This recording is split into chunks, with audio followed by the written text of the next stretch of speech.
Sa mga nagdaang oras, tumutulog ang mga sirena sa Jordan at ang mga mamamayang Amerikano ay nakatanggap ng babala mula sa embahada na manatiling malapit sa isang silungan. Pinandar din ang mga sirena malapit sa mga base ng Amerika sa Iraq. Nakaalerto na ang mga bansa sa Gulpo at mahigpit na nagmamasid ang Israel. Naharap sa pressure ang pamunuan ng Iran mula sa mga hardliner patapos atakihin sina Pangulong Pezeshkian at kalihim ng ugnayang panlabas Arakci ng mga tapat sa rehimen dahil sa pakikipag-usap sa Washington. Narito ang pinakahuling balita mula kay Alex Schloss. Matapos ang babala ni Pangulong Trump, nagsagawa ang militar ng US ng serye ng pag-atake sa Iran. Tinorget ang air defense, coastal surveillance, missile at drone sites, kakayahan ng hukbong dagat at iba pang infrastrukturang militar sa baybayin ng Iran. Sabi ng Washington, mas malawak ang seryeng ito ng pag-atake kumpara sa mga naunang gantihang opensiba sa gitna ng marupok na tigil putukan sa pagitan ng Washington at Tehran at bilang tugon sa pag-atake ng Iran sa mga komersyal na barko sa Strait of Hormuz. Nagbabala si Pangulong Trump na mas mabigat ang magiging tugon ng US sa anumang karagdagang pag-atake. Matindi ang tama natin sa kanila, 20 laban sa isa. Kada atake nila, gaganti tayo ng 20 beses. Ginawa natin ito kagabi. May ginawa silang kaunti ngayon bilang ganti sa nangyari kagabi. 3 bangka ang tinamaan, hindi 2. Kapag umatake sila, mas malakas ang ganti natin. Ayon sa Iran, nilabag ng Amerika ang MOU na napagkasunduan nila. Ayon sa IRGC, gumanti sila at inako ang responsibilidad sa mga pag-atake sa mga pasilidad militar ng US sa Gulpo. Tumunog ang mga sirena sa Bahrain. Ayon sa Kuwait, hinaharang ng kanilang air defense ang mga missile at drone. Naglabas din ng security alert ang Qatar, pero agad binawi. Iginik ni Trump na desperado ang Iran na makipagkasundo habang hinihikayat ng Qatar ang pagpapatupad ng Memorandum of Understanding para mapanatili ang tigil putukan. Kaunti na lang ang natitira sa kanila at gustong-gusto nilang makipagkasundo, kaya tumawag pa sila kamakailan lang. Gustong-gusto talaga nilang makipagkasundo. Hindi ko lang alam kung karapat-dapat silang makipagkasundo. Hindi ko rin alam kung tutuparin nila ang kasunduan. Iyan ang problema. Kasabay nito, ang pamunuan ng Iran ay nahaharap sa presyon mula sa loob. Matapos lusubin ng mga hardliners sina Pangulong Masoud Pezeshkian at kalihim panlabas Abbas Araghchi sa libing ni Khamenei, inakusahan silang nagtaksil sa rehimen dahil sa pagsuporta sa pakikipag-usap sa Washington.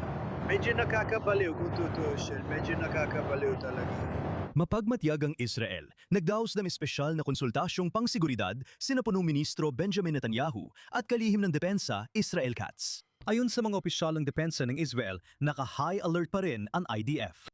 Para sa rehiyon, tanong kung ito'y bagong pressure bago magbalik ang diplomasya o simula na ng tuluyang pagbagsak ng tigil putukan.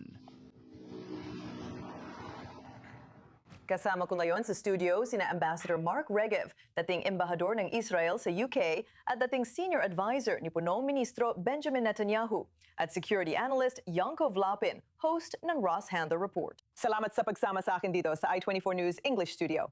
Yongko, magsimula tayo sa mga target na alam natin na tinutugis ng Estados Unidos sa loob ng Iran. Alam natin gumaganti ang Iran at tinutugis ang mga tinatawag na base ng Amerika sa rehiyon.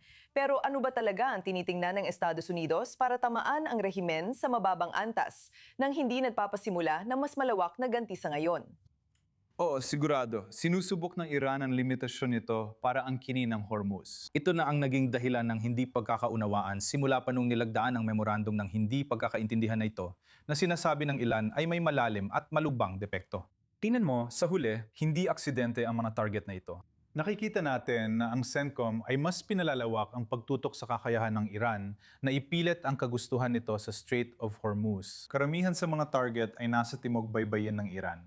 Mga istasyon nito ng radar surveillance. Pinag-uusapan natin ang tungkol sa mga anti-ship cruise missile, mga bangka ng IRGC na ginagamit para guluhin ang mga oil tanker na dumadaan sa rutang ayaw ng mga Iranian na pababa sa baybayin ng Oman. Gusto nilang ipadaan ang trapiko sa baybayin ng Iran para makasingil ng toll at kontrole ng Strait of Hormuz. Iyan ang sinusubukan nilang gawin. Sa tingin ko, mali ang kalkulasyon nila. Nawalan sila ng malaking kakayahan nitong huling 2 araw. Sa palagay ko, kahit may sinabi si Pangulong Trump na pa rin ng US na magtagumpay ang MOU na ito. Sa tingin ko, maraming depekto ang MOU na ito, pero gusto pa rin nilang magtagumpay, pati mga Iranian. Kaya sinusubukan nila ang isa't isa at walang nakakaalam kung saan hahantong ito. O sige, Ambassador Ragid, narinig mo ang Pangulo. Gusto pa rin ng mga Iranians ng kasunduan kahit iba ang kilos nila. Dapat nagtuloy ang usapan noong Hulyo 11. May palatandaan ba kung nasaan na ang diplomasya ngayon? Kaya sa tingin ko, mahalagang maintindihan ng mga nanonood na nasa kalagitnaan tayo ng 60 araw na negosasyon tungkol sa kung ano ang mangyayari pagkatapos ng 60 araw. Nakikita nating walang malinaw na kasunduan kung ano ang dapat gawin sa pansamantalang panahon kahit akala ng lahat ay may napagkasunduan na. Para sa akin, ito ang mahalagang issue. Nakakakuha ako ng konting kapanatagan at pag-asa sa kilos ni Pangulong Trump. Dahil sinasabi niya na hindi ninyo tinutupad ang kasunduan sa MOU kung saan kayo nanghako. Nanghako ang Iran na panatilihing bukas ang mga kipot ng Hormuz at hindi makikialam sa trapiko sa dagat. At paulit-ulit nating nakita na tinatarget ng mga Iranian ang mga barko na, gaya ng sinabi lang ni Jacob, na gustong dumaan sa panig ng Oman, ng kipot ng Hormuz at iba pa. At sa totoo lang, gusto ko ang matigas na paninindigan ni Pangulong Trump. Sinasabi niya sa mga Iranian na hindi sila pwedeng maglaro-laro. Nangato kayo rito. Nilabag ninyo ang inyong mga pangako. At sa tingin ko, kaya natin nakita ang matitinding pahayag mula sa Turkey noong bumisita siya para sa NATO Summit. Sabi niya, kayo mga Iranian ay nakipagkasundo at hindi ninyo iyon tinutupad. Tama si Yakov, dahil pagkatapos ng 60 araw, kailangan na nilang gawin ang mahahalagang hakbang at pag-usapan ang programang nuklear. Kung hindi kayo magkasundo ngayon at sa mga diumanoy na pagkasunduan, paano magkakaroon ng tiwala para harapin ang mas mahihirap na issue gaya ng programang nuklear ng Iran?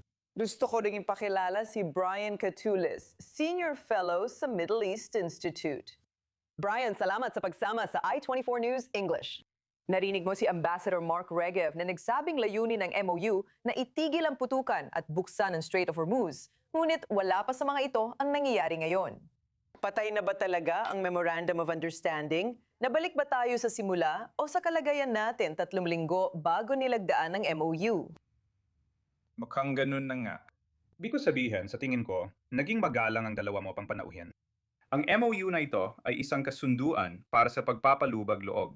Si Pangulong Trump, na nasa mas mahina ang posisyon, sa kasamaang palad, ang siyang sumusubok magpalubag loob sa Iran. Dapat tapos na ito based sa mga palatandaan, pero parang hindi pa. Hindi ko alam bakit. Patuloy na nagpapadala si Pangulong Trump ng magkakahalong mensahe. Ang vice-presidente niyang si J.D. Vance ay tila sumusuporta sa ganitong paraan. Pero sa tingin ko, ipinapakita ng pinakabagong serye ng mga kaguluhan na ito na hindi alam ng administrasyong Trump ang ginagawa nito. Hindi ito nagkonsulta sa ating malalapit na kaalyado sa gitnang silangan gaya ng Israel at mga estado ng Gulpo. Makikita natin ang susunod na mangyayari. Sa tingin ko, mula sa maximum na pressure sa Iran noong unang termino ni Trump, napunta tayo sa maximum na kawalang katiyakan dahil mukhang pati si Pangulong Trump ay hindi alam ang susunod niyang gagawin. Paano naman ang mga taga-Qatar? Ang foreign minister nila ay nagkaroon ng hiwalay ng mataas na antas ng pag-uusap sa mga opisyal ng Iran, Saudi at Emirati. Paano nagmamaniobra ang mga tagapamagitan tulad ng Qatar sa ganitong hindi tiyak na sitwasyon? Sa tingin ko, nagmamadali silang tukuyin kung sino ang tunay na may kapangyarihan sa Iran. Hindi naging mabuti ang rehimeng Iranian sa nakalipas na 40 taon, pero isa sa mga naging bunga ng digmaan na yung taon ay iyon. Sa tingin ko, nagbunga ito ng mas matindi at tiyak na mas hindi mahulaan na grupo ng mga leader sa Iran na siya pa ring may hawak ng kapangyarihan. Wala namang naging epektibong pagbabago ng rehimen. Hindi pa natin pinag-uusapan ang kalagayan ng nuclear program na dati at dapat pa ring focus. Pero bakit nga ba hindi na ito nababanggit? Ang Strait of Hormuz na bukas noong Pebrero 27, isang araw bago ang digmaan, ay nananatiling sarado hanggang ngayon. Ginagamit ng mga leader ng Iran yon bilang panggigipit at ginagamit din nila ito, gaya ng tawag dito ng isa mo pang panauhin, bilang Memorandum of Misunderstanding. Tatawagin ko itong kasunduan ng pagpapalubag loob mula sa pananaw ni Trump dahil alam niyang mahina siya sa politika sa Estados Unidos. At ang pinsalang pang ekonomiyang idinulot ng rehimen ng Iran sa mga bansang gaya ng Amerika ay nagpahina kay Trump sa isang paraan. Sobrang desperado talaga siyang makahanap ng kahit anong resolusyon dito. Bumabalik tayo ngayon sa isa sa mga pangunahing kritisismo bago nilagdaan ang MOU na ito. hanggat may kakayahan ang Iran at naniniwala itong kontrolado na nito ang Strait of Hormuz. Kahit ano pang mga dokumento ang kanilang pirmahan, na yon o sa hinaharap, paano natin mareresolba ang problema sa makitid na daang tubig na ito na gusto ng kontrolin ng Iran? Sa tingin ko, hindi mo magagawa yan sa mga kasalukuyang leader sa Tehran. Hindi rin malinaw na dahil kay Pangulong Trump ito, kung titignan ang kanyang record sa mundo, hindi siya mahusay sa pagbuo ng pangmatagalang diplomatikong mga kasunduan. Hindi ko alam kung naalala niyo pa nang sinabi niyang tatapusin niya agad ang digmaan ng Russia at Ukraine. Narito tayo ngayon, isang taon at kalahati na mula na magsimula ang kanyang administrasyon. Ngunit hindi niya ito nagawa. Sa tingin ko, dahil ito sa kakulangan niya sa pagbubuo ng koalisyon. Balik tayo sa puntong nabanggit ko kanina. Siguro dapat ay mas kinonsulta pa natin ng mas mabuti ang ating kaalyadong militar sa digmaang ito, ang Israel, tungkol sa MOU na ito.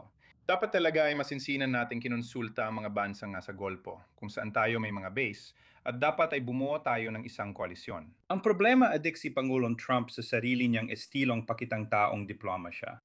Sana mas maganda ang sitwasyon dahil malakas talaga sa militar ang Amerika at sa tingin ko, may moral na kalamangan ang Amerika at Israel laban sa rehimen ng Iran.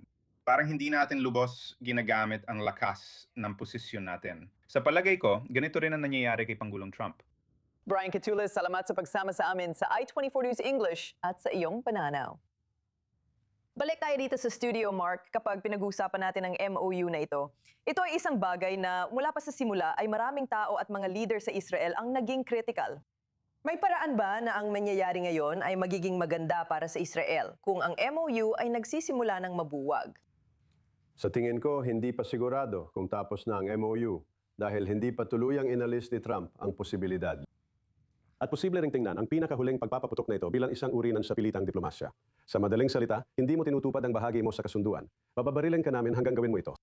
At kaya mula sa pananaw na yon, gaya ng sinabi ko kanina, may kaunting maingat na optimismo. Dapat maunawaan ng mga Iranian na kailangan nilang tuparin ang kasunduan sa Amerika at panindigan ang mga pangako, kundi ay may kapalit ito. Hindi natatakot ang Amerika gumamit ng puwersa. At marahil ibig sabihin nito ay maaring magtagumpay ang prosesong ito dahil naniniwala ako na ang mga Iranian ay gagawa lamang ng mga kompromiso na kailangan nilang gawin kung may nakatutok na baril sa kanilang ulo, kumbaga. Kung hindi, malinaw na handang bumalik ang mga Amerikano sa mas matinding labanan. At sa tingin ko, magandang balita yon. Ang mga Iranian, yun lang ang tanging paraan para maresolba ito sa diplomasya. Kung maintindihan ng mga Iranian na kung maglalaro sila, kung manggugulo sila, kung sisimulan na naman nila ang mga pakana na nakasanayan na nating makita sa kanila, automatiko silang tatamaan ng isang opensibang militar. Dapat iton magbigay pag-asa sa gustong magtagumpay ang diplomasya dahil iyon lang ang tanging batayan ng tagumpay nito.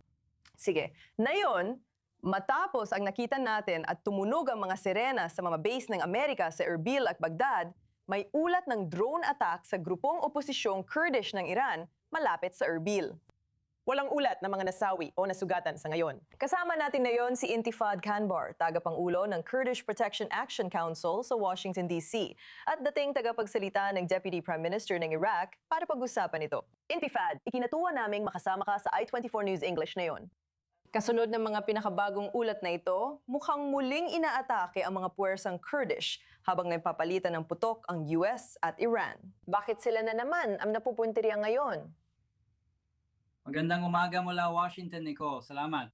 Sa tingin ko, ang nangyayari ngayon ay hindi talaga tumigil ang Iran sa pag-atake sa mga grupong oposisyong Kurdish ng Iran sa Kurdistan at sa Kurdistan, Iraq. At sa tingin ko, isa sa mga malaking bahagi ng problema ay wala talagang air defenses ang pamahala ang Kurdish. Dahil sa Estados Unidos ng Amerika, napoprotektahan nila ang Erbil at ilang bahagi ng Kurdistan, Iraq mula sa mga agresyon, rocket at drone ng Iran.